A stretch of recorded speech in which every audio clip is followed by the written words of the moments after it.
Hello, it's LauraJane, and welcome to my craft room. Thank you for stopping by today. I decided I wanted to practice some blooms using the watercolor brush markers from Altenew. This is a Persian blue. I'm going to start out with a few dots. I decided this is going to be a 5-petal flower. Next, we have purple wine, adding a couple more dots next to the original 5. And then the third color is lagoon, smaller dots right in there. And I have my 2 containers of water and a watercolor brush. We're just going to saturate those dots and create the petals. Just using the water to move that pigment around from the dots. And we're going to see what happens.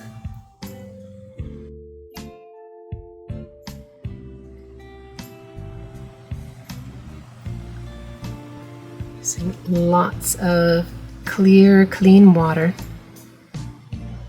Rinsing that brush out. And then moving the pigment around. This is a technique that I've been studying and practicing, learning from Marta at Marta's Small Art. You can check out her channel. Thank you, Marta, for the challenge or the inspiration. Play around and create simple flowers from dots. So I love the colors that these 3 watercolor brush markers create. Again, we've got the Persian blue, purple wine, and lagoon. Now I'm going back in and just kind of spreading that color around on each petal and creating a little bit of a lacy effect on the outside, trying to leave a little bit of white or dry white space on those petals just for a little bit of dimension and interest.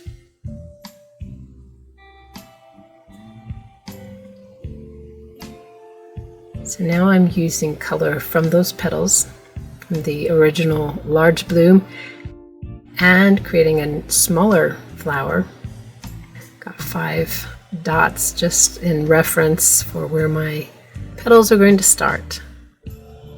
So I keep kind of borrowing pigment from those petals up above and then moving the pigment around, starting at the dot and then pulling it around. So it looks like at this point I'm just using mostly water, laying down the petal shapes and then borrowing the pigment from the petals above so I can see the petals a little bit more. I encourage you to try these very simple flowers for beginner watercolor floral creators. The process took me a little more than an hour to complete all of the petals. I did do some dry time in between. This is CANSON 140-pound watercolor paper, and it is on the not smooth side, so kind of the bumpier side. I'm just going to turn on some music and continue this process. There's going to be a 3rd flower. Watch through to the end to see a huge failure and how I fix it and actually saved the project.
using the tip of the watercolor brush to kind of define the petals a little bit from each other. Then always coming back in with a little bit more water to move it around.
As I added splatter, some of that didn't care for, so I came back in with some water, really diluted it, and then used a paper towel to kind of wick that color up and away from the background.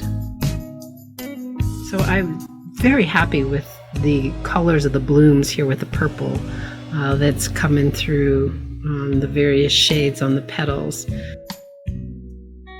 Can't leave well enough alone, so here I am adding the yellow. All the pigment was dry on the blooms, and so I'm adding the watercolor brush, warm sunshine, and yeah, when you add red, blue, and yellow, you're going to get brown, but I never learned. That's just me. So I'm reminded of my childhood days. Hot summer, too hot to be outside, but we had those finger paint kits, the ones that came with red, yellow, green, and blue. So my friends come over and we just finger paint. Mine always turned to mud because I wanted to use all the colors. So we start with making some really pretty purples with that red and blue. Inevitably, I added the yellow because yellow is my favorite. Of course, we just had brown, and so that is exactly the color that is created here in the middle of these flowers. Just kind of reminiscing of those childhood art days. I don't have any of those left because, when you create mud, you just throw them away. So we've got the blue and the red and a little hint of that lagoon, which is more of a green, but then you throw the yellow in, boom, you got the brown. Here is a big time fail, but I can fix it. I learned if you add enough water and then just dab it with a clean, dry paper towel, it lifts most of that pigment up. The watercolor is just kind of added another dimension. There's some darkness in there. And in all flowers, I believe, there are some sort of brown. So it's a win-win, right?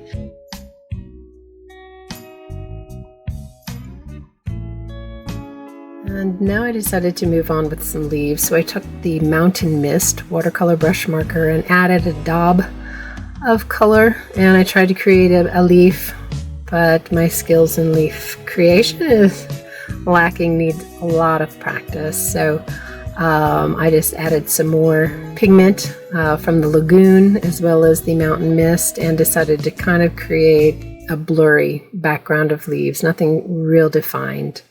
As you can see, I'm just adding more dots here and there, grabbing the water and moving that around just so there's like hints of deeper leaf color. I liked how that turned out.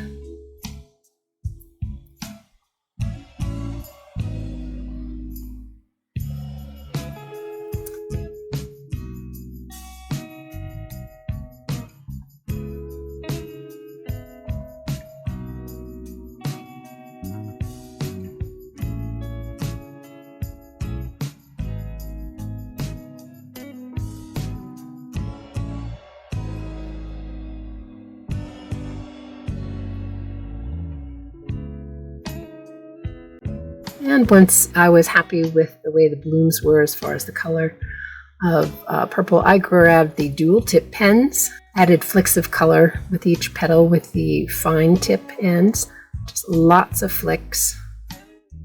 The dual tip pens that I chose, let's see the colors we have: hydrangea, ultraviolet, and volcano lake. And then came in with the thicker brush tip and deepened the color towards the center of the flowers.